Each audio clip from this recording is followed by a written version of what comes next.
Good evening, everyone. Time for another silver update. This is the 30-minute chart of the silver euro cross that I referred to yesterday and provided by netdania.com. You can click on the link below.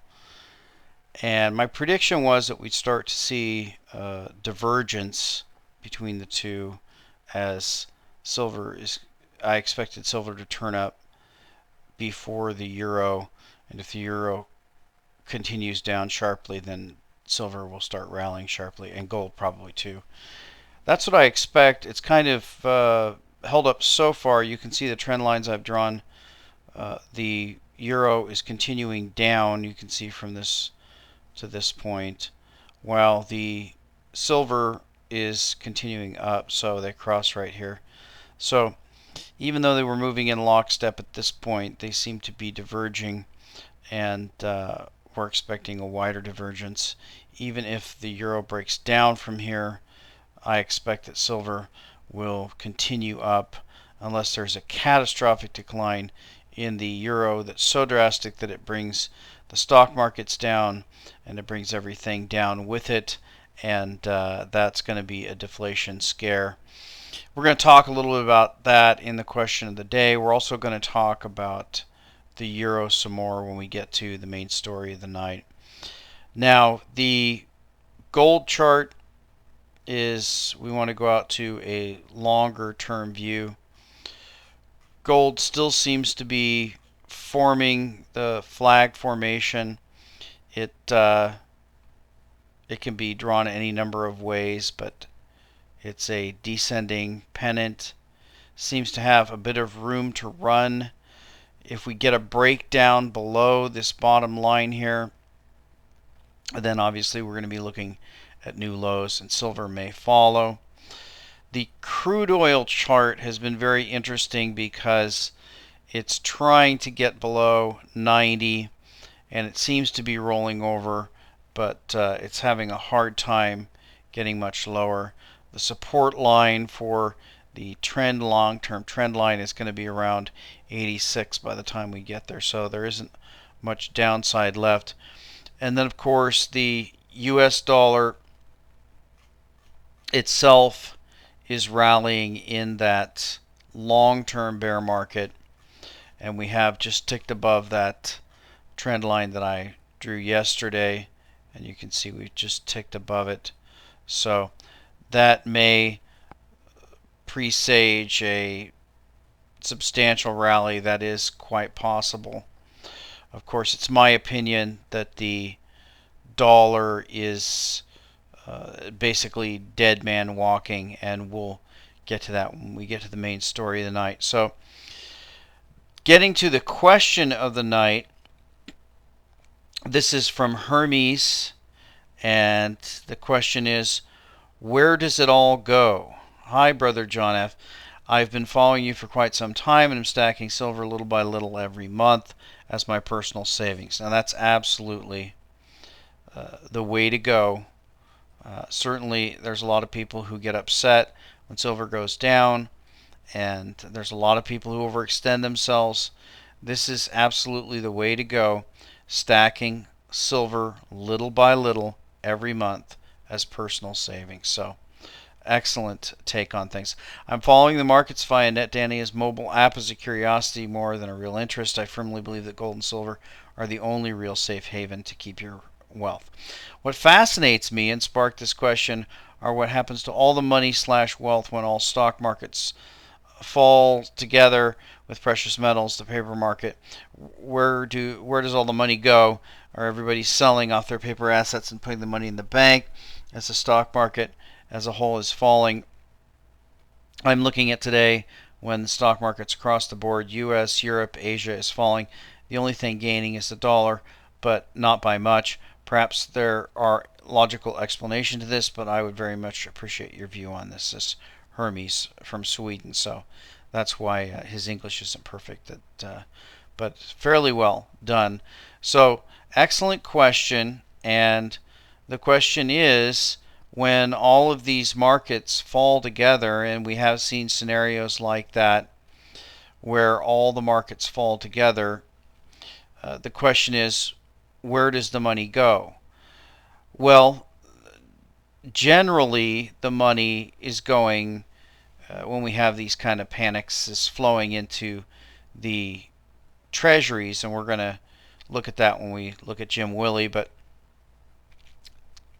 the money doesn't have to go anywhere, and that's kind of a misnomer that people state, that they believe that when people sell something, the money has to go somewhere, and that's not always the case. So it can be the case that debts are just simply liquidated. So much of this money, in fact, 90 something percent, or if not all of this money, is debt-based money.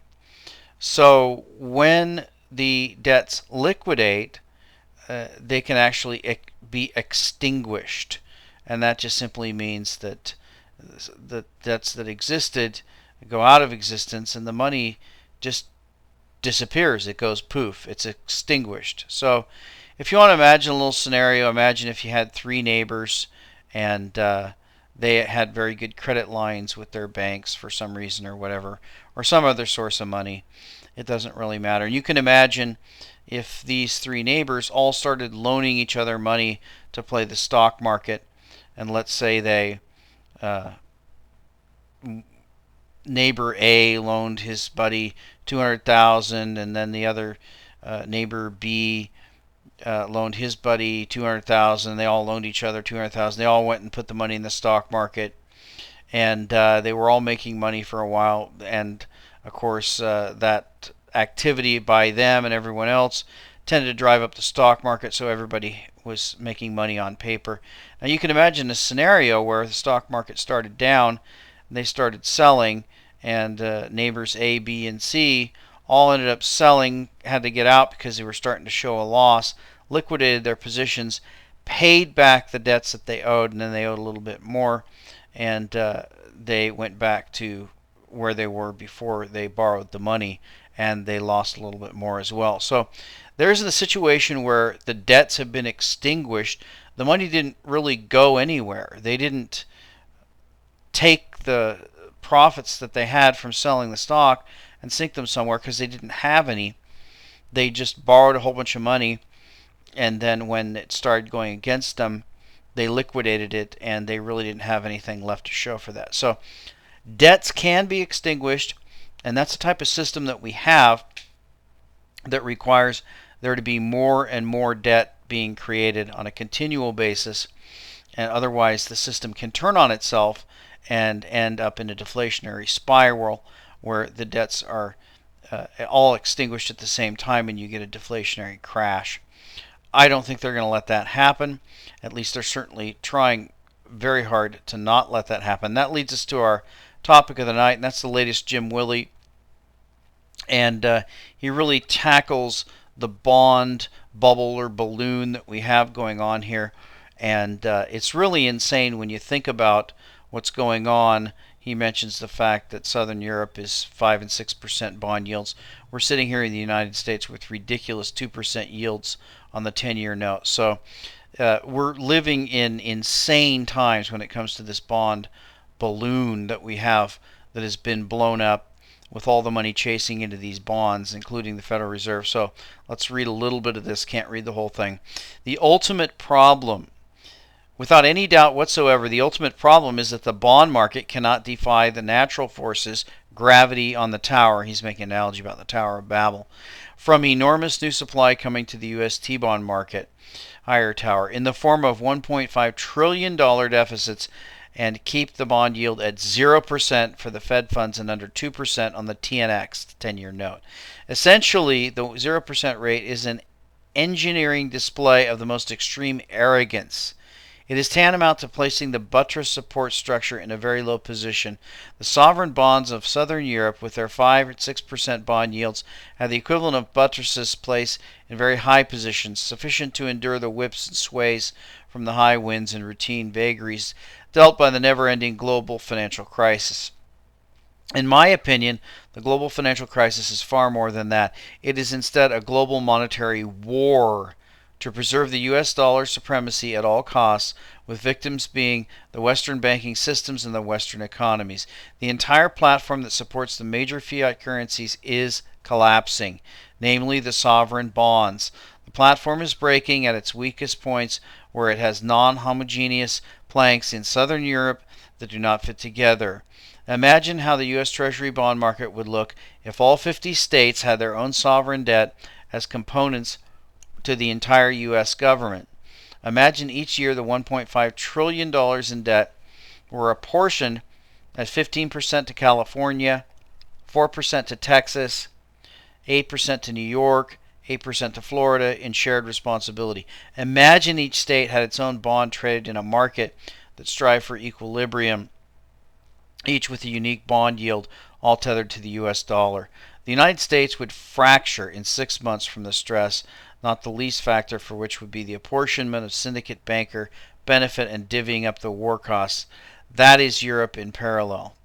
Hidden tool with grand deception. Back to the ultimate problem. The U.S. Treasury bond market cannot defy the natural forces from enormous new supply coming to the U.S. Treasury bond market in the form of $1.5 trillion deficits and keep the bond yield at 0% and under 2% on the TNX. To add strain to the tower, the foreign buyers have removed themselves due to the grand debasement of the U.S. dollar from the program. Too much hidden U.S. dollar output comes behind the curtains.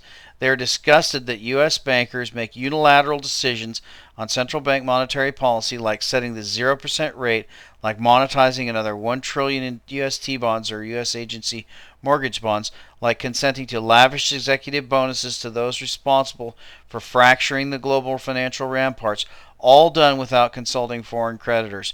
Their significant U.S. dollar-based bond holdings are eroding in value, not earning a yield in compensation for risk. The 0% payout is an insult to creditors, especially during constant QE initiatives. The published CPI measure of 2 to 3% is an insult when 8 to 10% is the reality.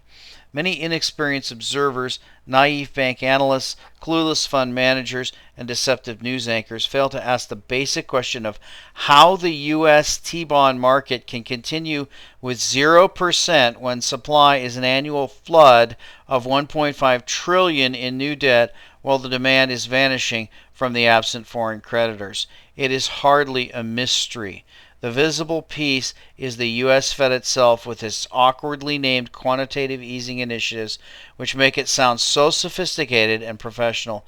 Its bond monetization is highly destructive, since it is effectively pure hyper-monetary inflation.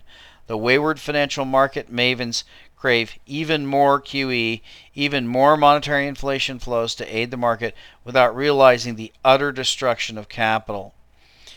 They might notice out of the corner of the eye some rising costs, but they minimize them in their mental process. They deceive themselves into thinking that financial assets will rise in value also. Except valuation is greatly distorted. The end result is that the cost structure is rising without benefit of rising incomes. In many cases where liquidation is often the rule, the end products are not rising in price. So profit margins are squeezed, businesses are shut down, equipment is taken offline, and workers are cut along with incomes.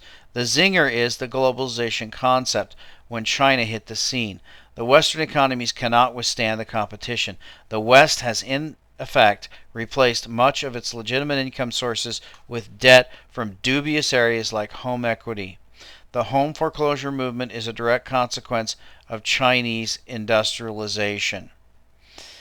Engineered flight to safety. The hidden tool to maintain the 0% interest rate when the supply grows by $1.5 trillion annually and when dependence on the U.S. Fed for bond monetization picks up the slack is the interest rate swap contract. J.P. Morgan would prefer that the public not learn about it. Back in December 2010, Morgan Stanley added $8 trillion to its interest rate swap book in a single quarter. Look to see the wondrous effect from that lever pulled behind the curtain. Bear in mind that the accounting for this derivative book listed in the Office of Control of the Currency is quarterly and tallies the past quarter of activity. My belief is there is more lag to the proper accounting. Notice how the 10-year Treasury bond yield, aka TNX, went from a threat to the 4% mark in early 2010 and rallied hard all the way down to 2.4% mark by summer's end. The U.S. financial press hailed a grand flight to safety in the U.S. government bond securities. No such flight to safety like a thundering herd was part of the reality landscape. Let the chart shown with green text to reflect the application of U.S. dollars from financial engineering rooms. And you can see Jim is pointing out manipulation in the U.S. T-bond market. What the interest rate swap does is create artificial demand for the end product U.S. T-bond. No real buyer in a magnificent display of 50 to 1 leverage, sometimes as much as 100 to 1 leverage.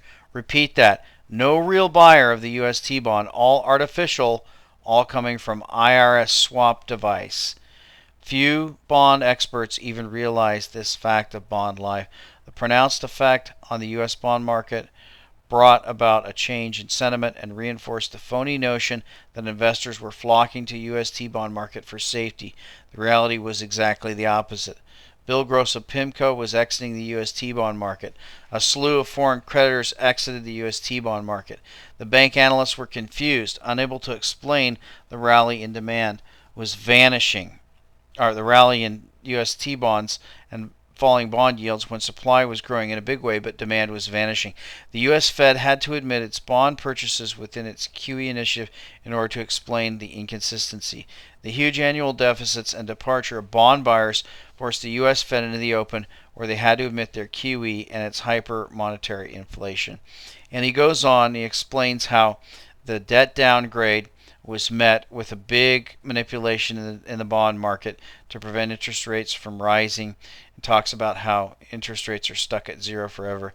Excellent article, as always, Jim Willie. Very good. So it's very clear the 8 bazillion ton elephant in the room, of course, is the U.S. Treasury bond market. And this rally in the U.S. dollar index, the rally in the stock market, the distractions over in Europe, and all the shiny object games that the government of the United States is playing, these are all big distractions, because the real big story is the bankruptcy of the United States, the collapse of the U.S. T-bond market, the collapse of every other American market along with it, and of course the derivatives collapse, which is going to bring about a complete collapse of all financial institutions, and then the only thing left standing are going to be gold and silver, and that's why you have to keep stacking. And we'll talk to you next time.